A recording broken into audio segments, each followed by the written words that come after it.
வணக்கம். தமிழுக்காக பாடுபட்டவர்கள், தமிழை உயர்த்த வேண்டும் என்று ஓயாது உழைத்தவர்கள், தமிழை உன்னதத்தில் வைத்து போற்றியவர்கள் வரிசையில் முன்னணியில் இருப்பவர் மொழிஞாயிறு தேவநேய பாவாணர் அவர்கள். அவர் தனது உள்ள கிடக்கையை பல நூல்களிலும் பேச்சு அரங்கங்களிலும் வெளியிட்டிருக்கின்றார். அதில் ஒரு சிலவற்றை நாம் பார்ப்போம். தமிழ்நாட்டில் அரசியல் துறையில் தலைமை தாங்கி வழிகாட்ட எங்கனம் ஒருவர் இல்லையோ அங்கனமே புலமைத்துறையிலும் இல்லை. தக்கார் ஒருவர் தலையெடுக்காவிட்டால் தமிழ்நாடு அமிழ்நாடே. வடமொழியினின்று தமிழை மீட்பது என் வாழ்க்கையின் குறிக்கோள்.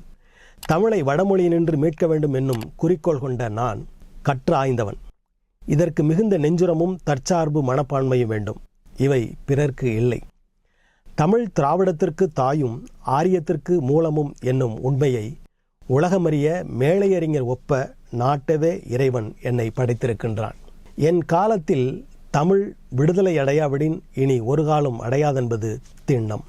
தமிழ் விடுதலைக்கும் முன்னேற்றத்திற்கும் அடிப்படையாக நாம் நாட்ட வேண்டிய உண்மை தமிழ் குமரி நாட்டு மொழி என்பதே.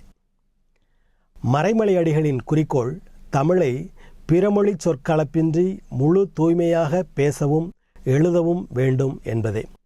அதை அவர்கள் நிறைவேற்றிவிட்டார்கள். அதனால் பெரும்பயன் விளையாது. சமஸ்கிருதம் தேவமொழி என்று திருக்கோயில் வழிபாட்டு மொழியாக இருக்கும் வரை தமிழுக்கு வளர்ச்சியோ முன்னேற்றமோ இராது. என் குறிக்கோள் தமிழை திராவிட தாயாகவும் ஆரியத்தின் மூலமாகவும் உலகறிய நாட்டி அதை வடமொழி பிணிப்பினின்று அடியோடு மீட்பதே. அதற்காக அரை நூற்றாண்டு அரும்பாடுபட்டு ஆய்ந்தேன். வடமொழி வரலாறும் தலைநாகரிகமும் புகழ் வேண்டி எழுதுபவை அல்ல, தமிழை வடமொழி நின்று மீட்டதற்கு எழுதுபவை. இத்துணை காலமும் இதே நோக்குடன் முற்றும் ஆராய்ந்தும் இருக்கிறேன். ஆராய்ச்சி முடிந்துவிட்டது, உண்மையும் கண்டுவிட்டேன். இதற்கென்றே கடவுள் என்னை ஏற்படுத்தி இருக்கிறார் என்பது எனது உணர்ச்சி. தமிழை வடமொழி நின்று மீட்பதே என் வாழ்க்கை குறிக்கோள். தமிழ் பிராமணியத்திலிருந்து முழு விடுதலை அடைவதே அதன் பயன். செந்தமிழ் சொற்பிறப்பியல் அகரமுதலி அதை வலியுறுத்துவன. திருவள்ளுவர் பிராமணர் என்ற ஏமாற்றை வெளிப்படுத்தி தமிழ் நாகரிக உயர்வை நாட்டினார் மறைமலையடிகள். தமிழ் தனி மொழி என்று காட்டினார். பெரியார் கல்லா தமிழரிடை தன்மான உணர்ச்சி ஊட்டினார்.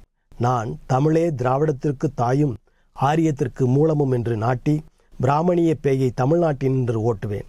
இதற்கு இறைவனே என்னை தோற்றுவித்திருக்கின்றான். இது என் செயல் என்று இறைவன் செயலே.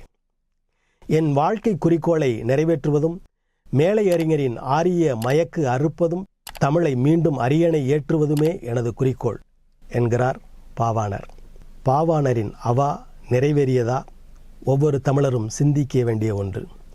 நன்றி, வணக்கம்.